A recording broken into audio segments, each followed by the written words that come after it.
নমস্কার বন্ধুরা, শীতের প্রথম দিকে বা গোটা শীত জুড়ে আমাদের বাঁধাকপি খেতে যতটা ভালো লাগে, শীতের শেষের দিকে ততটা কিন্তু ভালো লাগে না, বলতে পারেন একদম একঘেয়ে হয়ে যায়। আর এখন সেভাবে গরমের সবজিও ভালোভাবে ওঠেনি, তাই অগত্যা বাঁধাকপি ফুলকপি ছাড়া উপায়ও নেই। তাই এই সময় আমার মতো করে এইভাবে একবার বানিয়ে দেখুন, বাচ্চা থেকে বড় সকলেই একদম আঙুল চেটে খাবে। তো রান্নাটা তৈরি করার জন্য প্রথমেই আমি এখানে একটা বাঁধাকপি নিয়েছি। তবে আমি এখানে কিন্তু পুরো বাঁধাকপিটা রান্না করব না, অর্ধেক বাঁধাকপি রান্না করব। তো এবার দেখে নিন বাঁধাকপিটা কিভাবে কাটতে হবে। তো অর্ধেক বাঁধাকপিকে আবারও অর্ধেক করে নিয়ে তারপর দেখুন এই ডাঁটার মতো অংশটা কিন্তু আমি বাদ দিয়ে দিলাম। তারপর এইভাবে বড় বড় টুকরো করে কেটে নিতে হবে, ঠিক এই রকম চৌকো শেপে। আর একটু বড় বড় করে বাঁধাকপিগুলোকে কেটে নিতে হবে।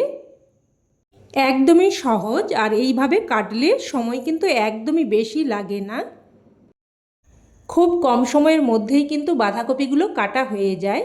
তো দেখুন সমস্ত বাঁধাকপিগুলোকে একই রকমভাবে কেটে নিয়েছি। এবার এগুলোকে খুব ভালোভাবে ধুয়ে নেব। তো বাঁধাকপিগুলোকে ভালোভাবে ধুয়ে তারপর কিন্তু জলটাকে ভালোভাবে ঝরিয়ে নিয়েছি। এবার এর মধ্যে দিয়ে দিচ্ছি অল্প একটু লবণ। এবার লবণটা বাঁধাকপির সাথে খুব ভালোভাবে মিশিয়ে নেব। আর লবণটা কিন্তু এইরকম হালকাভাবে বাঁধাকপির সাথে মেশাবেন, বাঁধাকপিগুলো যেন ভেঙে না যায়। যেইভাবে কেটেছি সেই শেপটা যেন বজায় থাকে, এইভাবে মেখে নিতে হবে। তো মেখে নিয়ে এবার বাঁধাকপিটাকে প্রায় 10 মিনিট মতো রেখে দেব। এবার একটা মশলা তৈরি করে নেব। তো একটা মিক্সিং জারের মধ্যে নিয়ে নিলাম টমেটো। এখানে আমি দুটো মিডিয়াম সাইজের টমেটোকে কেটে দিয়েছি। আর দিয়ে দিলাম প্রায় হাফ ইঞ্চি মতো আদা আর দুটো কাঁচা লঙ্কা। এবার সব কিছুর একটা মিহি পেস্ট বানিয়ে নিয়েছি। এবার এটাকে এক সাইডে রেখে দিয়ে আমি এখানে একটা বড় পাত্রের মধ্যে নিয়ে নিচ্ছি 1 বাটি মতো বেসন। এবার এর মধ্যে দিয়ে দেব স্বাদ অনুযায়ী লবণ, অল্প একটু হলুদ গুঁড়ো, অল্প একটু লঙ্কার গুঁড়ো, অল্প একটু দিয়ে দিচ্ছি জোয়ান। একটু জোয়ান দিয়ে দিলে ফ্লেভারটা কিন্তু খুবই ভালো আসবে। এবার সব কিছুকে শুকনো অবস্থায় ভালোভাবে মিশিয়ে নেব। তো প্রথমে শুকনো অবস্থায় মিশিয়ে নিয়ে এবার এর মধ্যে অল্প একটু করে জল দিয়ে দিয়ে একটা মিশ্রণ বানিয়ে নেব। আর জলটা কিন্তু একেবারেই দিয়ে দেবেন না, তাহলে মিশ্রণটা কিন্তু বেশি পাতলা বা বেশি ঘন হয়ে যেতে পারে। তাই এইভাবে অল্প একটু করে জল দিয়ে দিয়ে খুব ভালোভাবে ফেটিয়ে একটা মিশ্রণ তৈরি করে নেব। আর মিশ্রণের ঘনত্বটা দেখুন ঠিক এই রকম হবে। এবার আমি বাঁধাকপিটাকে যে লবণ দিয়ে মেখে রেখেছিলাম ওটা নিয়ে নিয়েছি। আর লবণ মাখিয়ে রাখার কারণে বাঁধাকপি থেকে কিন্তু বেশ খানিকটা জল বেরিয়েছে, আর বাঁধাকপিগুলো কিন্তু একটু নরমও হয়ে গেছে। তো এবার এইভাবে বাঁধাকপি থেকে দেখুন চেপে চেপে জলটাকে ভালোভাবে বের করে নেব। তো সমস্ত বাঁধাকপিগুলোকেই আমি একই রকমভাবে রেডি করে নিয়েছি। আর দেখুন কতটা জল বেরিয়েছে, এই জলটা কিন্তু আমি ফেলে দিচ্ছি। এবার বাঁধাকপির মধ্যে এই বেসনের মিশ্রণটাকে ঢেলে দিতে হবে। তো সমস্ত মিশ্রণটা বাঁধাকপির মধ্যে দিয়ে দিলাম। এবার চামচে করে বাঁধাকপির সাথে বেসনটাকে ভালোভাবে মিশিয়ে নেব। আপনারা চাইলে কিন্তু হাতে করেও ভালোভাবে মিশিয়ে নিতে পারেন।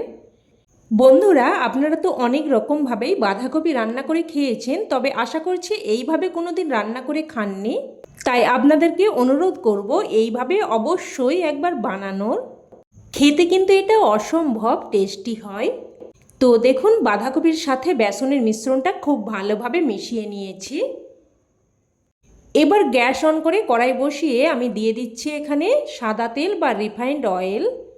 আর প্রায় বড় চামচের 3 থেকে 4 চামচ মতো তেল দিয়েছি। তো তেলটাকে ভালোভাবে গরম করে নিয়ে এবার দেখুন এখানে 2-3টে বাঁধাকপিকে আমি একসাথে এইভাবে নিয়ে তেলের মধ্যে দিয়ে দিচ্ছি। দেখুন ঠিক এইভাবে 2-3টে বাঁধাকপিকে একসাথে নিয়ে তেলের মধ্যে দিয়ে দিতে হবে। তো একই রকমভাবে দেখুন কড়াইতে যতগুলো ধরে আমি দিয়ে দিচ্ছি। আর এগুলো কিন্তু আমি দুটো ব্যাচে ভেজে নেব। তো প্রথমে এগুলোর এক পিঠ হতে দেব। এক পিঠ হয়ে গেলে অপর পিঠ উল্টে দিচ্ছি।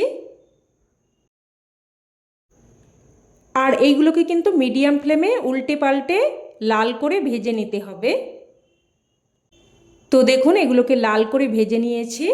এবারে এইগুলো উঠিয়ে নিচ্ছি। আর একই রকমভাবে আমি বাকিগুলো ভেজে নেব। তো সমস্তগুলোই দেখুন ভেজে নিয়েছি। আর দেখুন দেখতে কতটা সুন্দর হয়েছে, খেতেও কিন্তু খুবই টেস্টি হয়। আর আপনারা কিন্তু এইগুলোকে এইভাবেও খেতে পারেন, গরম ভাতে ডালের সাথে বা চা কফির সাথে স্ন্যাক্স হিসাবেও খুবই ভালো লাগে। তবে আমি কিন্তু এর স্বাদ আরও বাড়িয়ে তুলব। তো কড়াইতে যে তেলটা অবশিষ্ট ছিল ওই তেলের মধ্যে আমি দিয়ে দিলাম প্রায় 5-6 কোয়া মতো রসুন কুচি, আর দিয়ে দিলাম দুটো মিডিয়াম সাইজের কুচানো পেঁয়াজ, দিয়ে দিচ্ছি ক্যাপসিকাম। এখানে একটা ক্যাপসিকামকে ছোট ছোট টুকরো করে কেটে দিয়েছি। তো এবার এই পেঁয়াজ, রসুন, ক্যাপসিকাম সব কিছুকে কিছুক্ষণ নাড়াচাড়া করে ভেজে নেব। তো দেখুন কিছুক্ষণ নাড়াচাড়া করে হালকা ভেজে নিয়ে এবার এর মধ্যে আমি যে টমেটো, আদা, লঙ্কার পেস্ট বানিয়ে রেখেছিলাম ওটা দিয়ে দিলাম। মিক্সিং জারটা ধুয়ে অল্প একটু জল দিয়ে দিলাম। এবার দিয়ে দিচ্ছি 1 চামচ মতো টমেটো সস আর 1 চামচ মতো সয়া সস। তবে আপনারা কিন্তু চাইলে একটু চিলি সসও দিয়ে দিতে পারেন। এবার দিয়ে দিলাম স্বাদ অনুযায়ী লবণ আর অল্প একটু চিনি। একটু মিষ্টি অবশ্যই কিন্তু দিয়ে দেবেন, তাতে করে স্বাদটা সুন্দরভাবে ব্যালেন্স হবে আর খেতেও কিন্তু খুবই ভালো লাগবে। তো এবার সব কিছু ভালোভাবে মিশিয়ে নিয়ে একটা ঢাকনা দিয়ে এটাকে কিন্তু প্রায় 3 থেকে 4 মিনিট মতো রান্না করে নেব। ঢাকনা দিয়ে দিয়ে প্রায় কিন্তু 3 থেকে 4 মিনিট মতো মশলাটাকে ভালোভাবে কষিয়ে নিয়েছি। দেখুন একদম মশলা থেকে তেল ছেড়ে গেছে, মশলাটা খুব ভালোভাবে কষানো হয়ে গেছে। এবার এই পর্যায়ে ভেজে রাখা বাঁধাকপির পকোড়াগুলো দিয়ে দিচ্ছি। তো বাঁধাকপির পকোড়াগুলো দিয়ে ভালোভাবে মিশিয়ে নেব। আর যেহেতু বাঁধাকপির পকোড়াগুলো আমি কিন্তু বেশ কিছুক্ষণ ধরে উল্টে পাল্টে লাল করে ভালোভাবে ভেজেছি, তাই ভাজার সাথে সাথেই কিন্তু বাঁধাকপি একদম সেদ্ধ হয়ে গেছে। তাই এই সময় খুব বেশিক্ষণ রান্না করার কিন্তু প্রয়োজন নেই। এইভাবে প্রায় 2-3 মিনিট ধরে নাড়াচাড়া করে ভালোভাবে মিশিয়ে নিলেই রান্না কিন্তু একদম তৈরি। এটা খেতে দারুণ মুখরোচক ও দারুণ টেস্টি হয়। আপনারা এটা ভাত বা রুটির সাথেও খেতে পারেন, আবার শুধু শুধুও খেতে পারেন। আর বাচ্চাদের টিফিন বক্সে অনায়াসেই দিতে পারেন, দেখবেন একদম টিফিন বক্স খালি করে বাড়ি নিয়ে আসবে।